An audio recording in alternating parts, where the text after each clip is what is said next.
All right, before we get the show started, I have to give a huge shout out to a special group of individuals that I like to call my Patreon podcast producers. And you know what? They're all on Instagram, so make sure you give them a follow.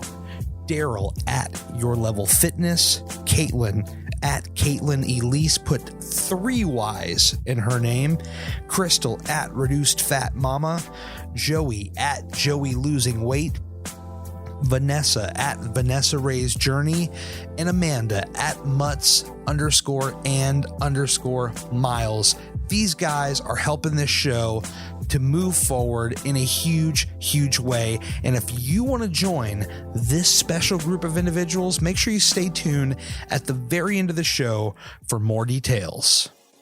Are you Team Apple? I got to shout out all of you checking out this show right now on an iPhone, iPad, etc. In fact, nearly 70% of you are listening to me on one of these devices. It would mean the world to me if you took a moment to leave a review. This is one of the best things that you can do for this podcast to help get the word out. And while you're at it, leave reviews for some of your other favorite shows. I bet they would really dig it.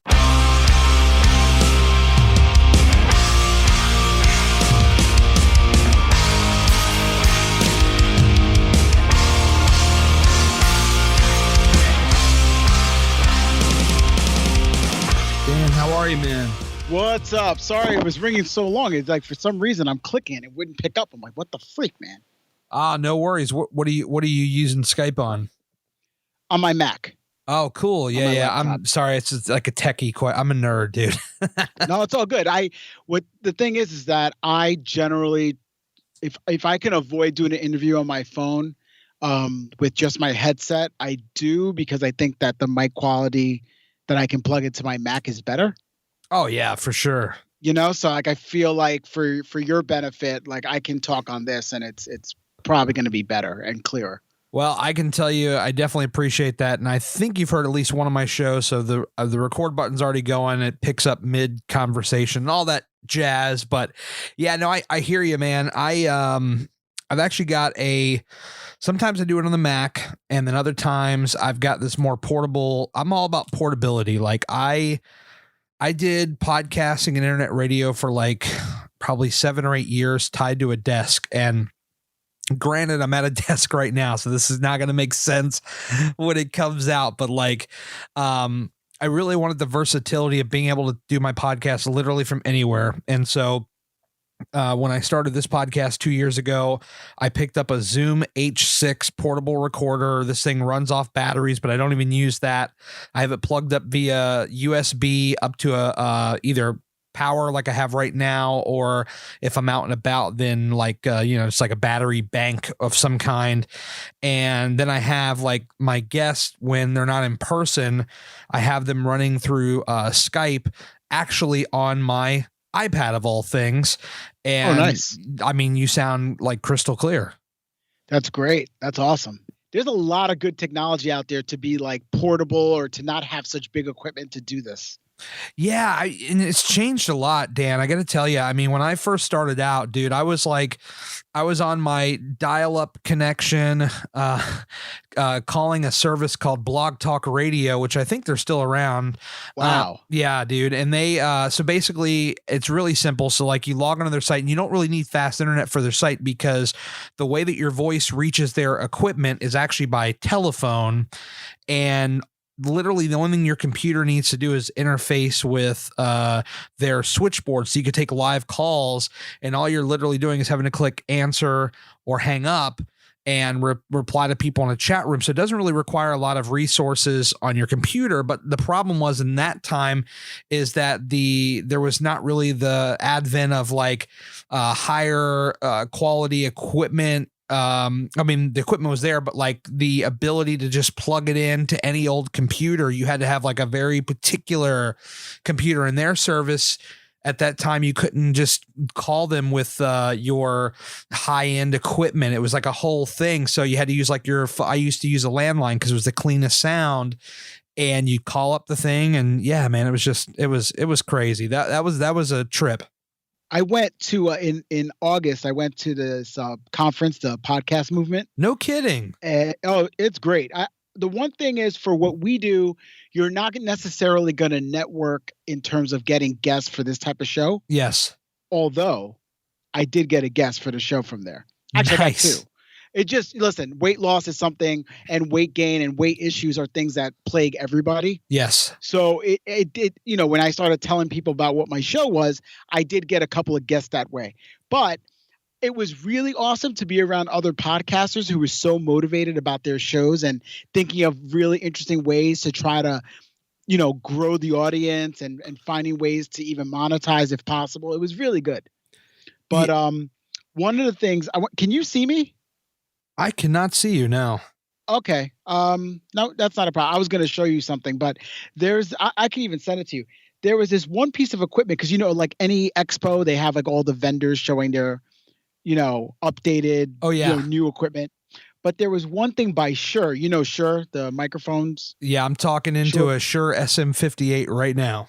Okay. So there was this thing where it was a package of a tripod microphone setup. Right. It's a Shure MV88 video kit, they call it, but It was really cool. The guy had me try it out and I could hear it. You can set this microphone to be, a straight up like directional microphone, a cardioid microphone. Yes. And then you can flip it and it would be two-way. So if you and I were speaking, it would pick up our voices, and then you can make it a sort of a boom mic, almost like just pick up all the room sound. Oh my God. We're in the middle of this conference, so I have the headphones on and he's showing me this and I could hear him and I speaking to each other. This thing is all hooked up into my cell phone. It was so freaking clear. I'm like, I need to look into this. So I still haven't. I know it runs about $200. Yeah. And I have it saved on my phone. It's one of these things that I'm trying to figure out if I really need it because most of my interviews I do this way. Yes. And so I'm wondering if it's really necessary. But if I do more in-person interviews, this would be a great little thing because it's literally a little tripod, which is just for your convenience, and the microphone that just clips in. That was so clear. It was great. Oh man, that is fantastic. I got to tell you, that is just awesome. And I promise for the people that are here for the weight loss, so we're going to get into that. I just got, Dan's here. We got to geek out a little bit. But what's your setup right now? Like, what are you using to record your podcast with? I record on the microphone I use is the ATR 2100. Oh, nice. Okay. Yeah. Which is, it's a very popular microphone in the podcasting world, and it's been known to be a great beginner mic. Yeah. Very budget friendly too. Exactly. That's the reason, because if you're going to get into a podcast, you want to know that you're not investing too much money in case it's not for you. True. True. That's one. And I plug it right into, I use a MacBook Pro, and it's like today we're speaking on Skype. I've used other programs to do remote interviews before, and I edit on various different software, whether it be Adobe or I even use GarageBand sometimes. Depends what's convenient. And that's what the amazing thing. And I know this is going to go over a lot of people's heads, so bear with me, guys. But like you're telling me, like you just have the ATR 2100, you're just plugged right in your MacBook. Like you sound like you're on like some kind of like high end condenser mic or dynamic. It could be either one, and you're running through like a rack mounted setup. You sound like you could easily be plugged into like a Focusrite interface. Like, and you're just telling me like, I just got my USB mic plugged directly in the computer. And that just blows my mind how advanced the equipment is right now, because you sound like there's a lot more processing going on there. And it's just literally your mic is in your computer. I am fascinated. That's it, man. Anyone that wants to do a podcast, it's really not that expensive. It's more about the want to. Definitely. I will say though, and how many episodes are you into your podcast right now? Today being Wednesday the 18th, I released my 17th episode. Oh, that's fantastic. Most people like quit after 5. Well, that was something that I learned early on, was that if you're going to do this, that you need to it became a watermark for me where it was get past 7 episodes, because by then people lose heart. Yes. And the reason people lose heart, it's sort of like weight loss, right? Like you go and you start working really hard at something. In podcasting world, it's how many people are downloading. And in weight loss world, it's how many pounds am I losing? And then you hit a plateau Yes. and in both worlds, and that could make you want to give up. And Oh the yeah. key in both scenarios is to push past that, right? So that's it. So yeah, I'm on episode 17. I'll have 18, 19. You're going to be on an episode that we recorded recently, and Yes. Thank you. I'm going to keep pushing along. I mean, this is what it's all about. It's about giving people a platform to speak on this stuff and on this topic that we both find very personal. Yes. And the idea that there's so many people with great stories to tell about that. That's what I love about it. I mean, I'll tell you what, like when I started this 2 years ago, this particular podcast, and I think it was like May of 2017. And then, so now we're in September. It was in September 2017 that I started interviewing people. And I strongly doubt I was the first person to just interview random people from Instagram about their weight loss journey. I'm like, sure, I'm not the first, but like looking around at that time, there was not a ton of that, kind of going on. And now it seems like the market of podcasting and weight loss and getting people's stories out there is definitely flooded with a lot more podcasts. And I think that that's a good thing because there's more opportunity for more people to get their stories out. And it certainly kind of motivates us as the creators to get creative to keep people's attention, because if we don't, then there's like 5 other podcasts that are very similar that they could easily jump onto. Yeah, and it's something, I mean, you want to stand out, you want to find a way to be unique, and that's difficult. I mean, I'm trying to find that right now. The only thing that I can say is unique with my podcast versus anyone else's, and you could say the same, is that it's you. Yes. It's me. And we add our own personal touch. Beyond that, we're really just giving an opportunity for people to tell their weight loss stories. This is very true. I mean, you're really betting on yourself, and you hope that you've got that personality that people can identify with. And that's all we can hope for, Dan. Like we just come on the mic and we just be as real as possible. I had a freaking mental crisis, probably like 2 weeks ago. And for people that are listening to this right now, it's like a month ago, and I went on a podcast. It was to a select group of individuals, but I just started talking about it, and I think of this podcast as like it helps me to. It's very therapeutic in a way. And I haven't done a ton of solo episodes in a while just because there's so many people out there that want to share the story. And I love kind of just like putting my own stuff to the side as far as like not worrying about what I've got going on necessarily, and just really just diving into other people's stuff. And how do you use the podcast for you to kind of better yourself and things like that? Yeah, it's funny you say that because it's something I'm going through right now where when I started this podcast, I was speaking about my initial weight loss. I had lost 50 pounds right off the bat. Right. Right off the bat being about a 6-month time frame, but I had been doing a strict ketogenic diet. Yes. And I was, so my first few episodes, I speak on that just to be honest, not to promote it or anything. And as time has gone on, I've changed that up a little bit. I plateaued. I wasn't being as strict as I was. I was finding it hard to go back 100%. So I started something different. While I've been doing this podcast, I like to be honest with the audience and tell them, hey, so this is what I'm doing now. Mm-hmm. And I've been dropping little ideas about what I'm doing, and I've been speaking maybe 2-minute little updates on my weight loss journey and what's happening. But I'm talking to so many great people that I want to like tell their story and not so much mine. Yes.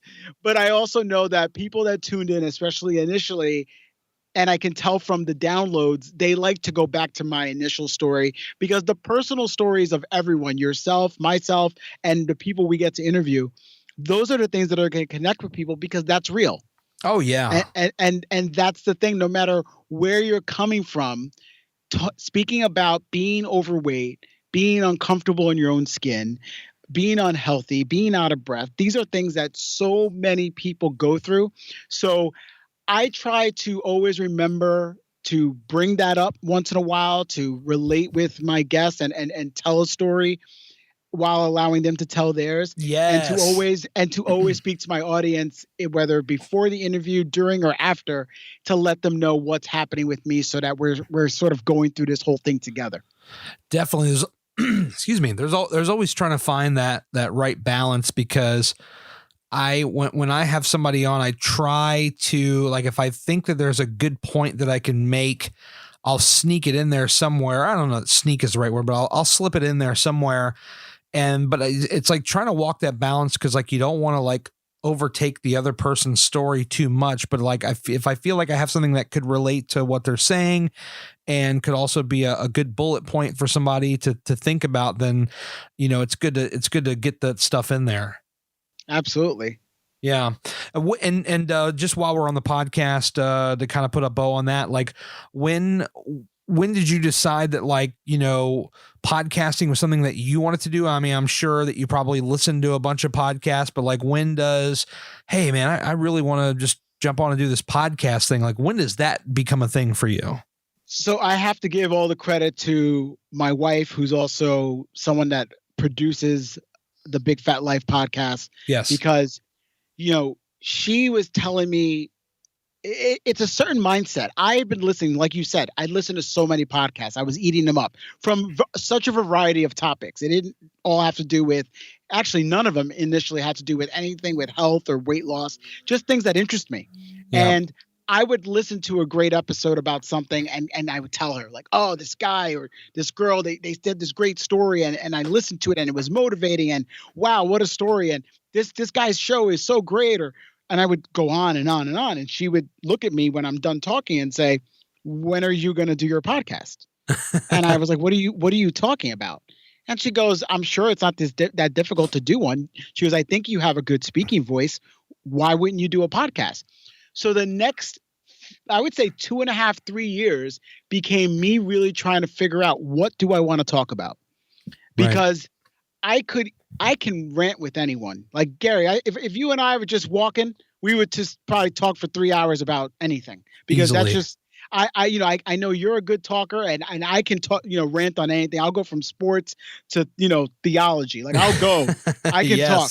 And so it was about really trying to find something that mattered. And it was funny because it was difficult to find that, I guess, because while there are many things that mattered to me, I didn't know if there was anything that felt worthy of a discussion on this platform. And sure. Then it wasn't until April of 2018 when I was bending down to tie my shoes and I was out of breath doing it, and realizing that I really let my weight, get out of control again. And I'm 5'5" at 252 pounds, I find out. And I'm just like, I keep doing this to myself, because I had gone through the weight loss, weight gain, weight loss. And it just was so frustrating, because even though it had been staring me in the face for a while, I decided to stare back. And I looked at that scale, and I knew that, at the time I was 38 years old. I'm 40 now. I'm like, to bend down and tie my shoes and be out of breath, this isn't normal. Well, and hold on a second there. There's no way in hell you're 40. There's no way, dude. Stop I appreciate that. I appreciate that. You look younger 40. Than me, and I'm 37. Come on, man. I appreciate that. Good genes. I drink a lot of water. I don't know. Respect. I appreciate it. But so I just knew that wasn't normal. And I'm, I never looked at 40 as being too old.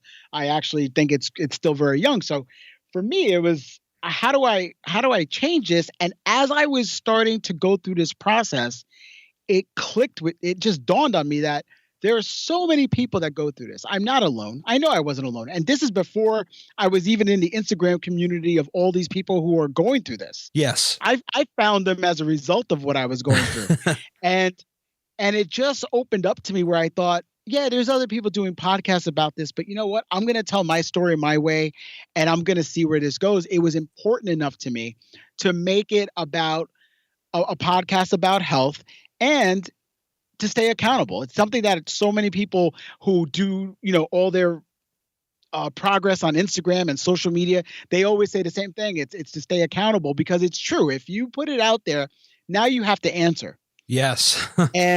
And so that's how this all developed for me. It was me answering to, I made a promise when I started the podcast. My deal was that as long as people were going to tune in, I'm going to tell them what's going on with me.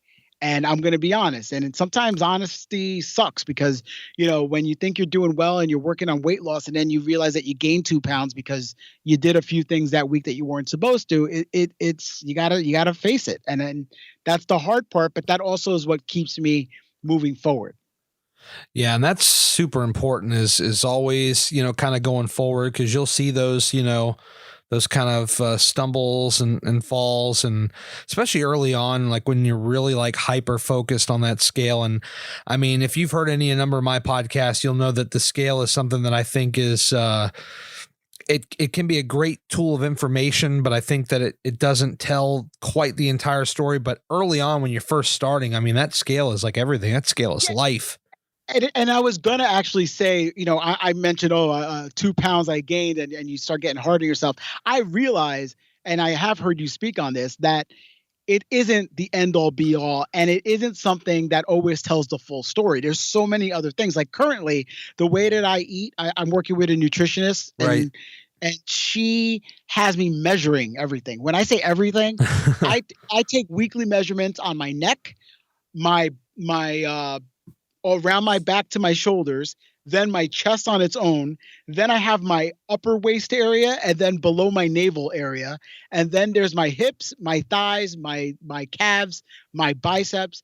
I measure it all every single week, and that number has already told me a great deal more than the scale. That's exactly what I wanted to ask, and maybe if we can get slightly more specific on that, because I think that's super important for people to hear, because not everybody does the measurements.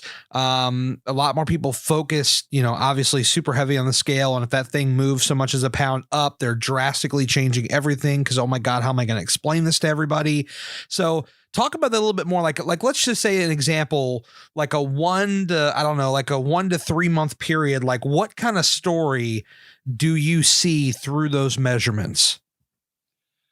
Okay. Well, for me, I don't know if I can. I mean, I've done measurements in the past, but in this current situation I'm going through now, I've been doing this consistently for 4 weeks. Fair enough.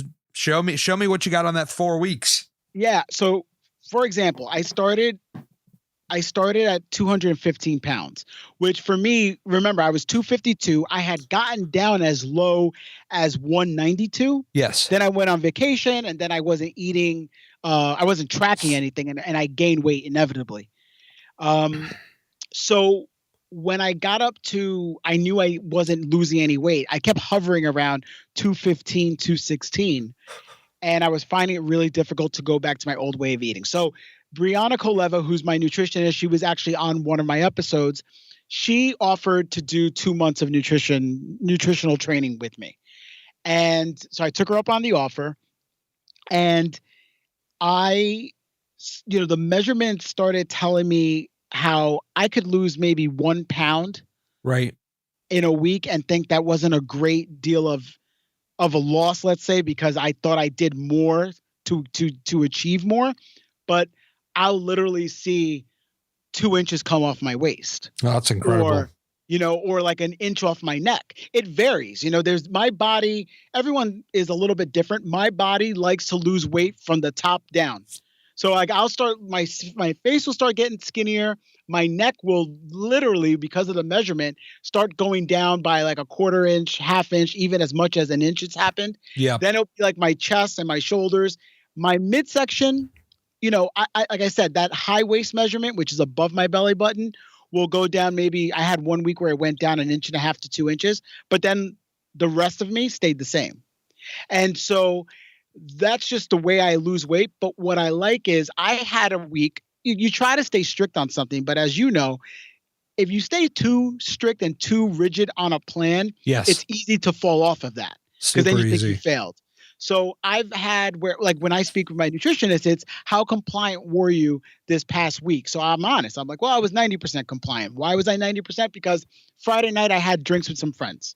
Yes. We went out. We had some drinks. Drinks aren't exactly in my diet plan. And if I had, instead of just having like 1 or 2 glasses of wine or beer, I maybe had 4.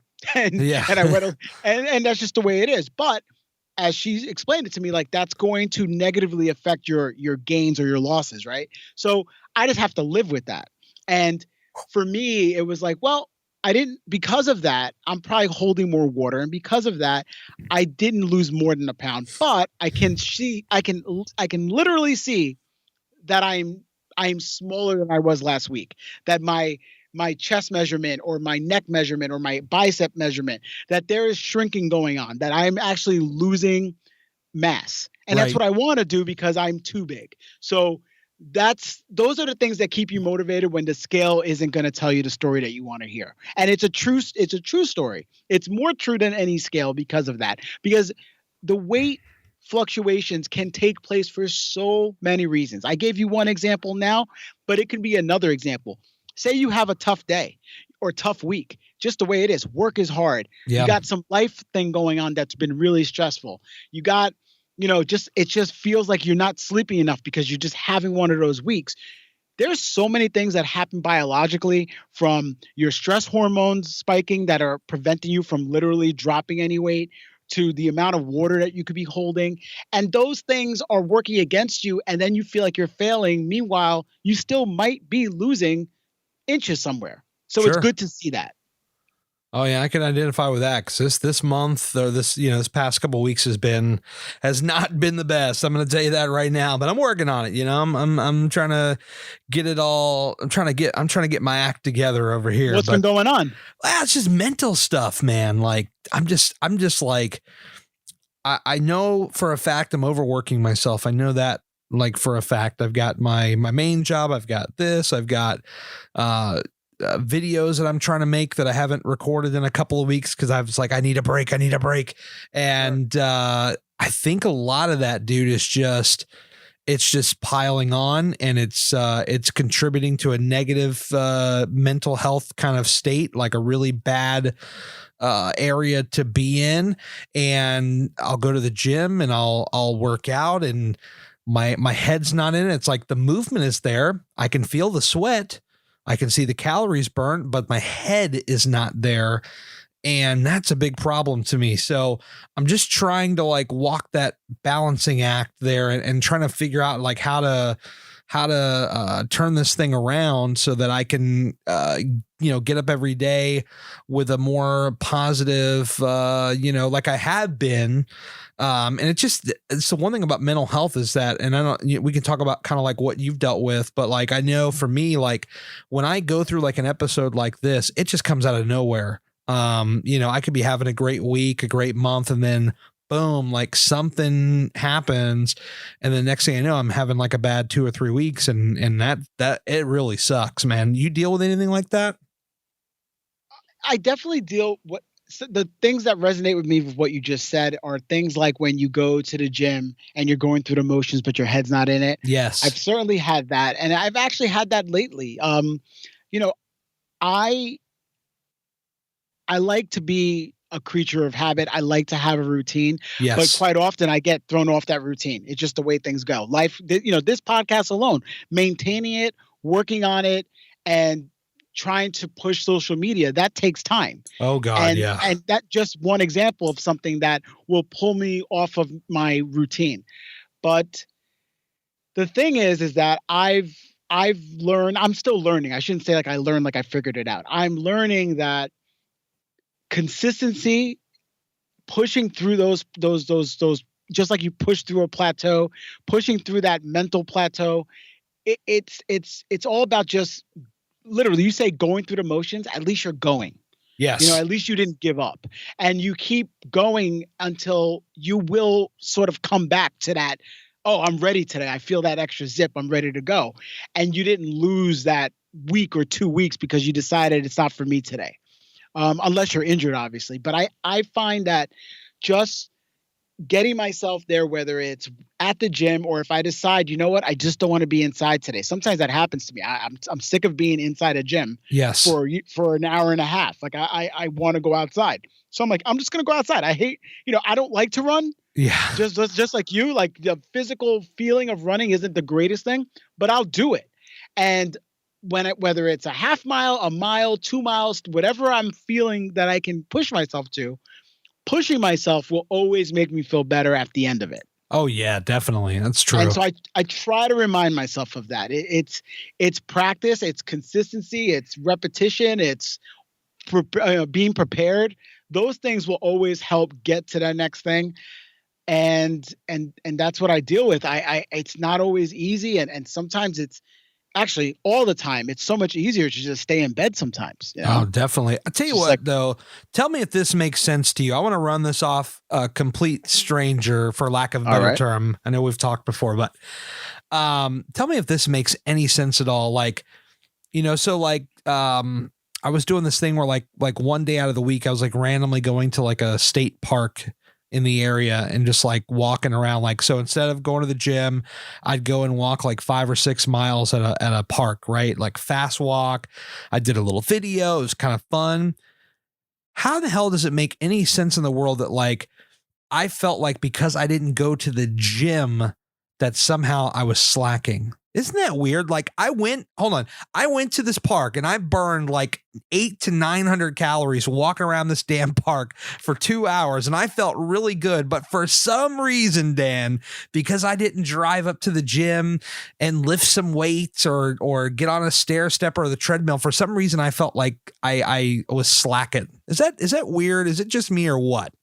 No, I'm with you, man. Come on. I think so. It might just be a mental thing of how you are, and maybe we have this in common. Yeah. I feel good about a workout when I have pushed myself to almost exertion. Yes. I feel so. It's not enough. For example, in your example, I could walk 5 miles or I could run 5 miles. I'll feel better about the running after the fact. That makes sense. Yeah. Because I pushed myself. I got myself into an uncomfortable state. And there's something mental that I believe that when you push yourself into the uncomfortable, that's how you break free of what's wrong with you. Yeah. If that makes sense. So if, let's say, what's wrong with you or what's bothering you or what's ailing you is that you're 50 pounds overweight, or 30 pounds overweight, or 100 pounds overweight, how are you going to break past that unless you push yourself to where you know that you worked harder than you had anticipated or worked harder than you did the day before? I think that's part of it. I think it's a mental thing, because there's nothing wrong with walking 5 miles. Yeah. There's nothing wrong with taking a stroll outside and getting your heart rate up a little bit. That's completely healthy. No one would tell you don't do that. Yeah. But yeah, it's not the same as, say, grabbing, 100 pounds and just pushing it over your head 10 times and doing it again and doing it again and feeling your muscles exhaust themselves. Oh yeah. Yeah. It's so crazy. Cause I will get in that state where I'm like, all right, I got to get the hell out of this gym. I just want to go walk around. I just want to like be one with nature and get some cool breeze and all that stuff. And then I'm just like, man, like this was fun. I'm looking down my watch. Look at all those calories burnt. Holy moly, 2 hours, man, we're killing it today. And I'm just like, yeah, but I didn't go to the gym.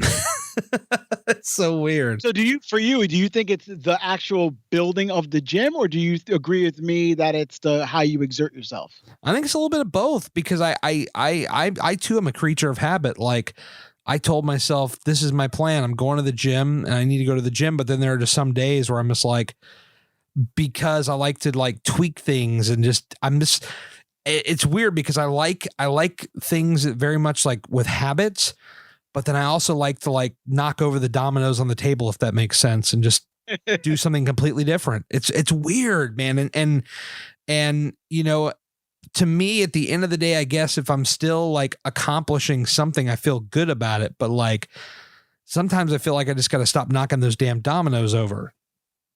No, I get. Well, one of the things about a gym that I think is great is that everything is controlled, right? Yes. I mean, you have everything. When you understand the layout of your gym, it's easy to plot how you're going to have that workout, and that makes things. It simplifies it, really. Yes.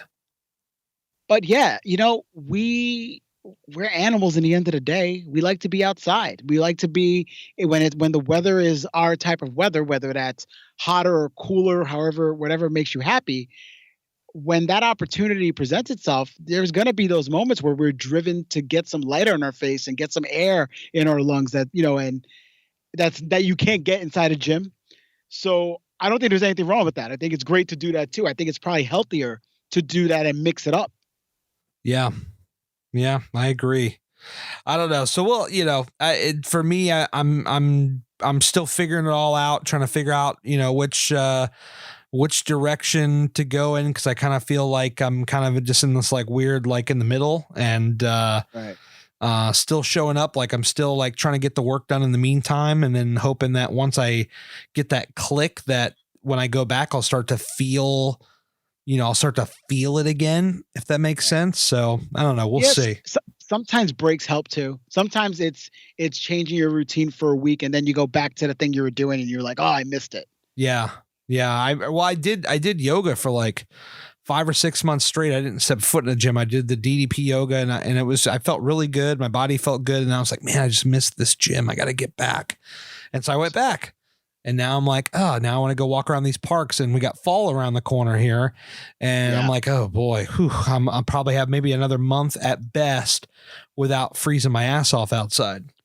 And yeah, that's it. So there's that element too that, I deal with the same thing. The seasons change. And so when it's freezing cold outside, yeah, you don't want to be outside for longer than you have to. So it's like embrace it now, take the advantage of it now while you can. I totally get that. Oh, definitely. Definitely. We should probably go back a little bit though and talk about kind of your upbringing and as far as like, how you got the weight on in the first place. Cause I think everybody's story of how they get to that point is kind of interesting. So for you, like what was that, what was like the start of that for you as far as like, when was the weight like a problem for you? So I've always been, since I can remember, I've always been an overweight kid. Yeah. Whether it was, being 4 years old and cute, chubby, to just straight up like, wow, I was pretty rotund. Yeah. And that's just what I've dealt with as I got older, going through elementary school and into high school. Everything really depended on how active I was. So as I got more involved in sports, I played some baseball, I played some football. I like to be active. So that was helpful to at least shed some of the weight off. But again, we're talking about in high school being, at full by 15 years old, I was already 5'5" and I'm still 5'5". So I stopped growing at that point. Yeah. And I was hovering between the 190 to 200 range, which is high for that height. But that's just what I felt. I had been carrying that around and I was comfortable with it. Sure. What I realized about myself, Gary, was that I use food as a crutch. I use food as a fix. I use food like a drug, basically. Oh yeah.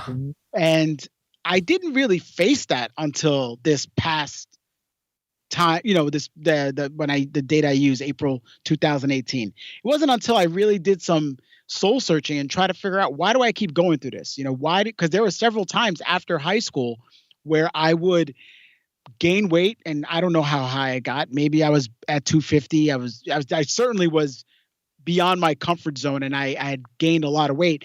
And then I switched my diet up and lost all that weight. And then I did it again to myself, and then I lost all that weight. And this yo-yoing my whole adult life, I'm like, why do I do this? And what is it about food, and what is my relationship with food? And I realized that my whole life, my relationship with food it was my comfort. It was my friend. It was the thing that on a bad day was always going to make me feel that much better. And sugar was one of the worst parts of it. I love sugar. Thank God I never became a diabetic. I was fortunate, but I love sugar. I love sugary drinks. I used to love, cakes, cookies, ice cream, you name it. I would eat all that stuff, and I would eat it especially when I was having a bad day, especially when I was stressed out, when I didn't want to think about something that was going on in my life. Overall, I'm a pretty happy person, but everybody has those bad times in their life. Work gets stressful, life gets stressful, relationships get stressful. Yes. And I turn to food every single time. And that's when I realized, like, okay, this is something I need to recognize, because it still happens. It still happens. I'll look, my favorite food is pizza. And pizza, if I only had one slice of pizza, and that's all I did for a week or 2 weeks, that would be fine. But for me, it's like, oh, I want pizza, and somehow one slice becomes four, and four's my number too, or it was. and it's like I'll stuff it in there because it's so good, and I'll be happy with how good it feels to be that stuffed, and then inevitably it just causes further issues down the road because I don't stop there, because then the next day, because I ate bad today, now I'm like, well, I had all that pizza, maybe it's just going to be a lost week. So maybe I can have a little bit of ice cream. I'll have a pint, or maybe and these are like the things where it spirals out of control. Yeah. And so recognizing my relationship with food, recognizing the problem has at least helped me be alert most of the time. And I say most because I'm going to slip like anyone else. But I will second guess myself quite a bit where, for example, the other day I was walking out of the airport. I had been traveling, and in the airport, they put a pizza stand for one of my favorite pizzas in New York. Right. And I'm like, oh my goodness, this is there? I love that pizza. And I thought about it. I gave it a good hard look. And the only thing that stopped me was, this is not part of your plan right now. You have bigger goals in mind. Remember that this is not a solution to anything. You're traveling. You probably have some stress. You're a little bit tired. Walk away from the pizza. There's better food for you that's going to work into your diet plan. And I had to tell myself that, but at least I tell myself that now. Yeah, that's that's how I do it. Did you ever do this thing with the pizza? Like, back when I ate pizza, one of the things I would do was, so 4 was the number a lot of times, but we had a couple places in town that are like so-called New York style, with like they're the really big slices. And I'm like, okay, maybe I'll get one slice, but like, it's gotta be the one that has all the toppings on it, 'cause then I'll feel like I got something. Did you ever like negotiate in your head? Well, I'll only eat one instead of 2 because this one's I'm going to make sure that this is the heaviest damn piece they have on the freaking plate. If I get this one large slice with all this stuff on it, at least I'm not getting 2 slices. Yeah, exactly. Like, that's the rationale. Meanwhile, if you really want to break it down, depending what we're talking about, you're doing that one slice is doing enough. There's enough calories, there's enough fat, there's enough carbohydrates and proteins that can be one big meal. Maybe half of what your calories should be for a day in that one slice. Yeah, that's the crazy thing, man. I think the big thing, in my experience, the big thing about any sort of how you eat, diet, whatever you want to call it, when you start to pay attention to these things, I'm telling you right now, I'm on a plan with a nutritionist, but let's say I didn't have that option. Right.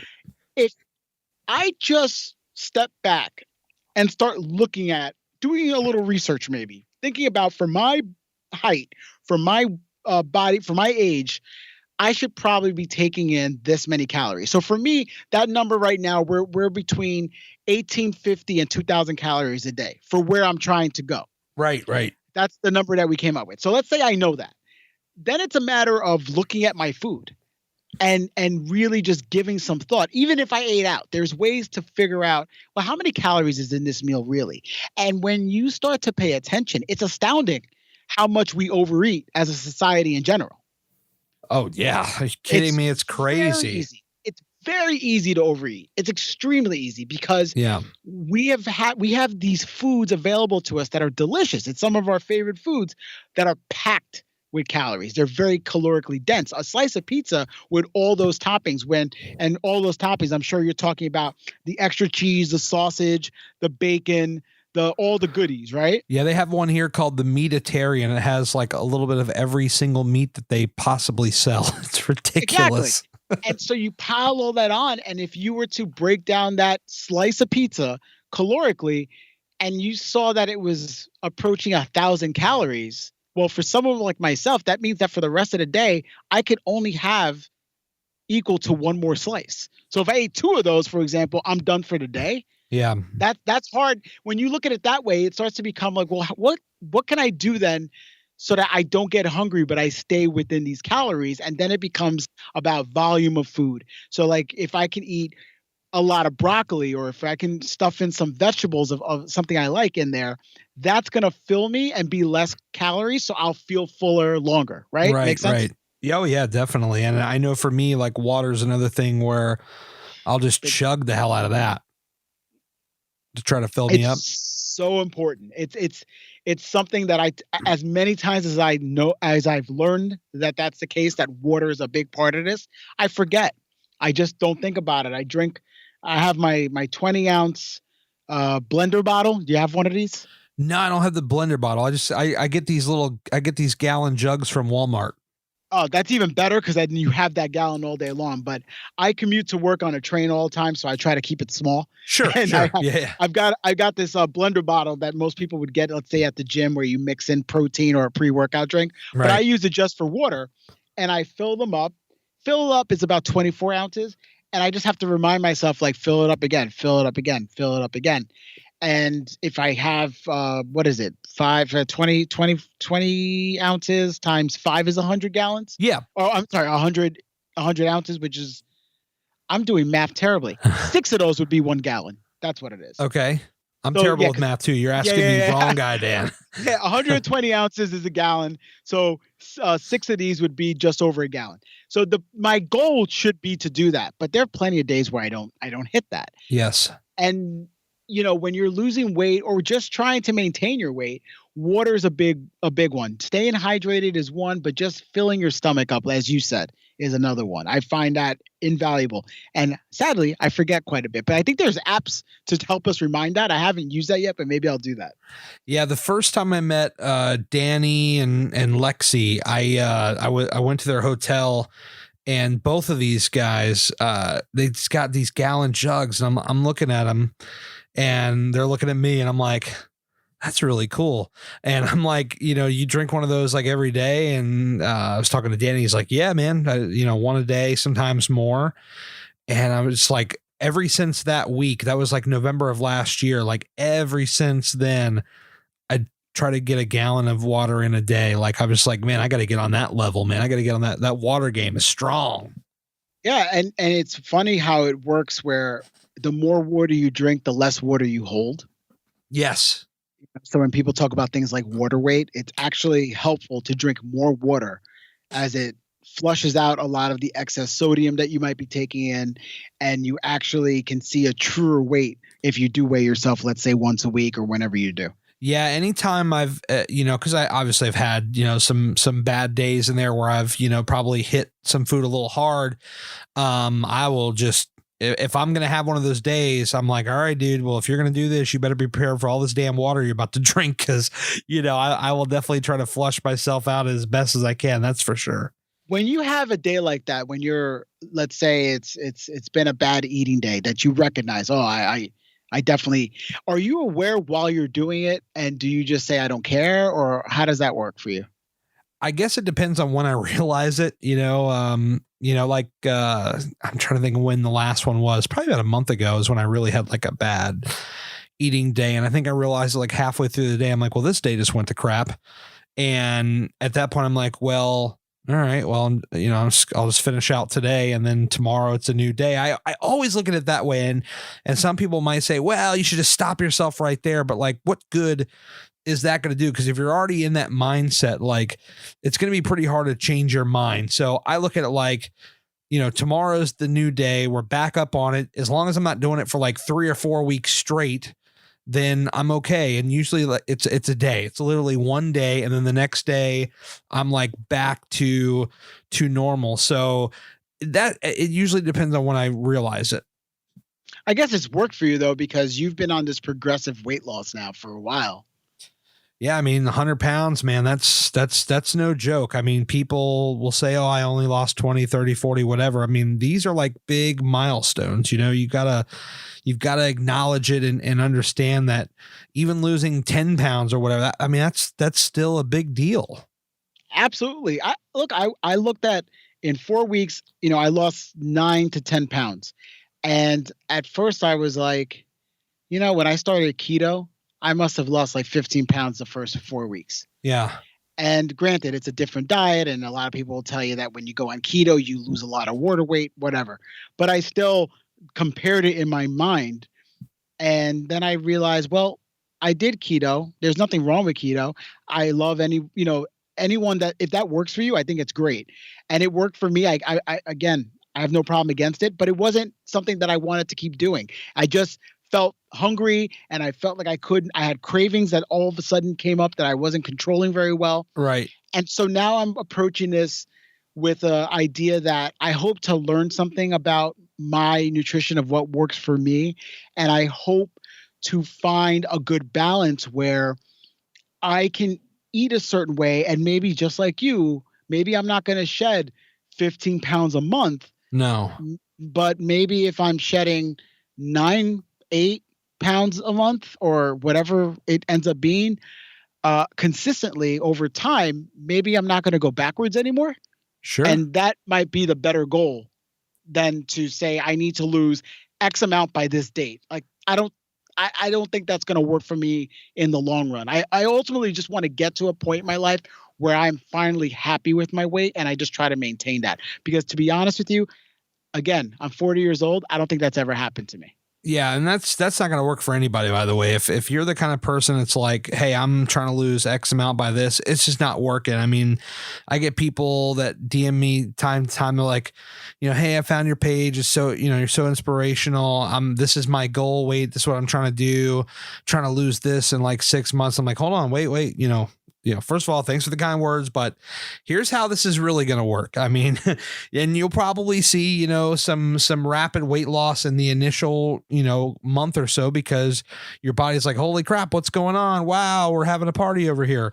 And so, it's trying to set the right expectations. So I hope to God somebody stumbles across this very podcast at this very moment, 45, 50 minutes into this conversation, and realizes that, as you're like plotting and planning how all this is going to work out for you, you better be having those expectations that, yes, obviously you're going to show up, you're going to put in your maximum effort. You're going to have that, you're going to figure out that right diet for you. But at the same time, you're going to understand that it's not going to be big losses all the freaking time. It's going to be a very slow thing. I mean, I've been at this for 2 years. That's a very slow thing, and everybody's body is different. People see different results. And you just got to stick with what works for you and understand that this is life right here. This is not this is not some short-term thing, and you got to stick with it. Yeah. It's, it truly is a marathon. And one thing that I think is such a benefit from doing this podcast, from me doing my podcast, is the amount of value that I've gotten from the guests. And there's a few things that have really stuck with me that I think about on a daily basis, actually. Right. One is that this whole weight loss journey is not a straight line. No. and that when you accept that, it's a lot easier to go through it, because you realize that you're going to inevitably have weeks that you just the scale doesn't go where it wants to go. The measurements may not go where you want it to go. And it may be some things that you did that you could have done better, and then you just move on from there. That's one. And another one is the idea that when I recognized that food was my issue in terms of my addiction to it and the way I used it, was that idea that, unlike drugs and alcohol, where what the problem is, food, you can't eliminate it. Right. So you have to rethink how to use it. Drugs and alcohol, eliminate the drugs and eliminate the alcohol, and you move, you that's it. And food is a whole different addiction, because you just have to relearn how to feed yourself and think about it as not a crutch, but nutrition and fuel for your body to move forward. And that's something I struggle with every day. But I think about what those people have told me and how they've done so well with their own weight losses. And it motivates me every day just thinking about that. I love it, man. I love it. I think we really have said it all here. What is kind of, as we wrap up here, like what are some of your goals here for the next couple of years? What are you looking at accomplishing in the next 3 to 5 years? Well, there's many different perspectives on that, but from a weight loss perspective, I would love to get myself down to I don't know what my good weight would be. I've been 170 before. And when I was 170, I remember thinking that I was getting close to where I thought I would be optimal, that would feel good. But I was carrying my weight well at that. So that's one goal that I would like to get to. And then with this podcast that I have, I would love the Big Fat Life to just grow where there's maybe need for more shows, or maybe it needs to be more than once a week, or I don't know. I would just love to see it evolve in a positive way. And I have ideas for other podcasts that have nothing to do with weight loss that I certainly want to see happen for me. So that's it. I got big plans, Gary. That's what I love to hear, Dan. Just keep on crushing them goals and working your way towards those big plans. I feel the same way, and just got to figure it out and just keep on grinding. And with that being said, tell the people where to find you on the gram, because that is most of this audience. That is, yeah, same. My audience is the same thing. So on Instagram, if you go to Big Fat Life Podcast, yes, just one word, and you'll find me, and you can DM me. I'm very good about responding to people. I've had guests from that, people, telling me their story that way, and they've come on. So if you have a good story to tell and you haven't been on Gary's show already, come to my show and we'll talk. No, hold on. I think people should go on all the shows, because, everybody's going to pull out something different from them. I think we'll have like the same couple of questions, but then like it's up to our personalities. We can dig out different things from people. Absolutely. No, I agree with you 100%. Even this conversation with you has taught me that already, because it's much different than what you and I spoke about. See, there you go, man. We can go all over the place. Dan, I really appreciate this, man. I think you've definitely got the voice for it. You've got the conversational skills for it. And I really enjoyed our conversation. And I hope that in the future, in 2020, we can revisit and do another podcast, and we'll have to meet up at some point. I love it, man. And that vote of confidence really is the brightest spot of my day. I appreciate that. Just don't give up, man. I've been at this thing for 12 years, and I'm finally starting to figure it out. So understand that as you go into the 20s of your episodes and you keep going forward, man, just keep going with it. Don't give up, and just keep grinding, brother. Thank you, Gary. I appreciate it. Thank you for having me on. Remember at the beginning of the show, I mentioned a little thing called Patreon? Well, I'd love to have you join me. But Gary, what is Patreon? It's a website that is helping small creators like me raise funds to further expand their creative visions. For as low as $1 a month, you can help me further my dream of reaching as many people as possible, and eventually taking the show on the road to meet all these fine people face to face and add a video element to this podcast. If you were to donate $4 a month, you'd be hearing this show a few days earlier with no commercials and getting access to my close friends group on Instagram.